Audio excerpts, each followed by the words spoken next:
South India shopping mall the wedding mantra సరికొత్త wedding collection south India shopping mall. Sir నమస్తే. Thank you. నమస్తే. ఇది future, ఇది fast.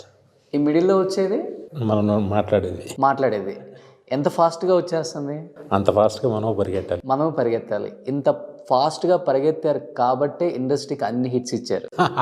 So still పరిగెడుతూనే ఉంటారు మీరు. అది మీ లైఫ్. అసలు ఫ్యాక్షన్కి కేర్ ఆఫ్ అడ్రస్ అంటే వివి నాయక్ గారి ఇల్లు అని చెప్పొచ్చు అనమాట. అలాంటి సినిమాలు తీశారు.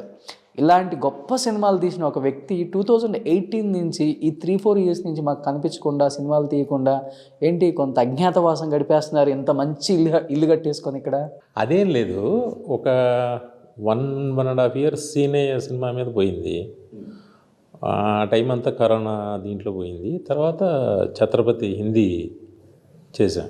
ఓకే, గట్టి కొట్టాలి లేకపోతే మౌనంగా ఉందాం అనే దీంతో. సౌండ్ చేయకు, కంఠం కోసేస్తా. అలాంటి సినిమాలే పడాలి మనకి. అవును. ఈ ఓటీటీ వచ్చిన తర్వాత అందరు మైండ్ సెట్స్ చిన్నగా అయిపోయినాయి. బ్రాడ్ సినిమాని ఆలోచించట్లేదు చాలామంది. అంటే ఇప్పుడు కేజీఎఫ్లు అవి ఇవి పక్కన పెడితే చిన్న బడ్జెట్ త్వరగా అయిపోతుంది, త్వరగా అంటే ఏదో ఒకటి ఛాన్స్ వస్తే చాలు అనే దీనిలో ఉన్నారు. ఆ బ్రాడ్ థింకింగ్, ఆ బిగ్నెస్ అది మేబీ అదే లేదేమో అనిపిస్తుంది. వివి వినాయక్, పూరి జగన్నాథ్, రాజమౌళి ఇలానే వినపడ్డాయి. ఇలానే విన్నాం మేము కూడా మా స్కూల్ డేస్లో, మా కాలేజ్ డేస్లో కూడా. కానీ ఇప్పుడు ఓన్లీ ఎస్ఎస్ రాజమౌళి అనేదే వింటున్నాం. అది విన్నప్పుడు కానీ లేకపోతే చూసినప్పుడు కానీ, ఎస్పెషల్లీ మీలాంటి పొటెన్షియాలిటీ ఉన్న డైరెక్టర్స్కి ఏమనిపిస్తుంది? ఫస్ట్ ఆఫ్ ఆల్ నేను చాలా ఆనందపడతా ఆయన ఎదిగిన విధానానికి, ఆయన స్థాయికి.